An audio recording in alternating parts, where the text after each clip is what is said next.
लीजिए सुनिए आचार्य चतुर्सेन शास्त्री के लिखे उपन्यास बगुला के पंख का भाग 67 मेरी यानी समीर गोस्वामी की आवाज में। जुगनू ने जिस दिन गोमती के हाथ में पर्स थमा दिया और उसकी हथेलियों पर अपने हाथों का दबाव दिया, तब से गोमती का सोया हुआ नारी तत्व जाग उठा है। रुपए एकांत में जाकर उसने कई बार गिने, 500 थे। अपने जीवन में इकट्ठे इतने रुपए उसने देखे न थे। जुगनू ने कसम खिलाई थी कि वो उन रुपयों की बात राधे मोहन से न कहे। एक मूढ़ता के अस्तित्व के कारण गोमती ने जुगनू की एक कसम रख ली, पति से नहीं कही। तब से अब तक तो बहुत सी बातें अब गोमती के हृदय में छिपती ही चली आ रही हैं। वो इन बातों को पति से नहीं कहती है, इंगित से भी प्रकट नहीं होने देती, बड़े यत्न से छिपाती है। इस काम में वो इतनी होशियार है, ये बात विचार कर वो स्वयं आश्चर्य में पड़ जाती है। पर अब उसकी ये आदत बढ़ती जाती है। जुगनू इस बीच उसे और भी बहुत से रुपए दे चुका है। हर बार वो उसे कसम देता है कि राधे मोहन से ना कहे, परंतु इस कसम की अब जरूरत नहीं है। गोमती कभी न कहेगी। ये बात भी और दूसरी बातें भी जो इन दिनों होती रहती हैं। चपरासी प्रतिदिन ही ढेर फल, बिस्कुट, मिठाइयाँ और खाने पीने की चीजें ले आता है। राधे मोहन को ये मालूम है, अतः इन चीजों को देखकर वो अब प्रश्न नहीं करता है, विरोध भी नहीं करता है। खुशी से उन चीजों को इस्तेमाल करता है, करने का अपना हक समझता है। परंतु कुछ और भी चीजें आई हैं, विद्यासागर से मंगाई गई हैं। कुछ साड़ियां हैं, कुछ जेवर हैं, कुछ श्रृंगार पदार्थ हैं।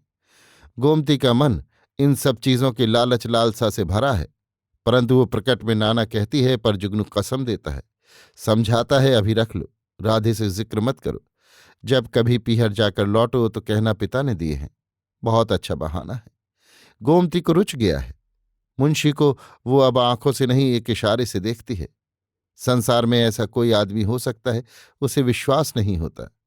जुगनू का ध्यान आते ही उसकी चेतना में एक आनंद की लहर आती है। खाते पीते सोते जागते वो जुगनू के सपने देखती है। और एक दिन बांध टूट गया, पति पत्नी में झड़प हो गई। राधे मोहन ने कहा, ये मुंशी तो भाई मक्खी की औलाद मालूम देता है, जाने का नाम ही नहीं लेता। चले जाएंगे, अभी तो कमजोर बहुत है। तो हमने क्या जिंदगी भर का ठेका लिया है? लाए तो तुम ही थे।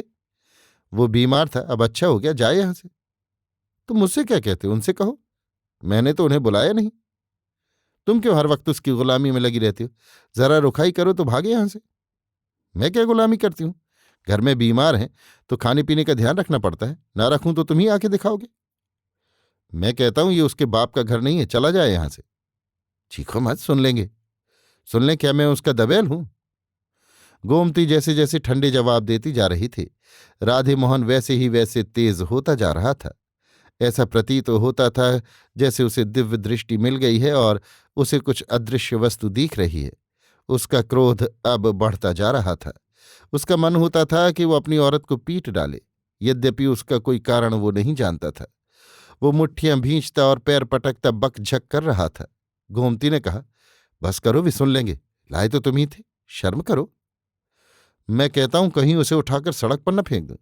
तो फेंक दो, मुझसे क्या कहते हो? गोमती मुंह फुलाकर चौके में घुस गई और जोर जोर से बर्तन इधर से उधर पटकने लगी। राधे मोहन भी भारी भारी कदम रखता हुआ तेजी से घर से बाहर निकल गया। अभी आप सुन रहे थे आचार्य चतुर्सेन शास्त्री के लिखे उपन्यास बगुला के पंख का भाग 67 मेरी यानी समीर गोस्वामी की आवाज में।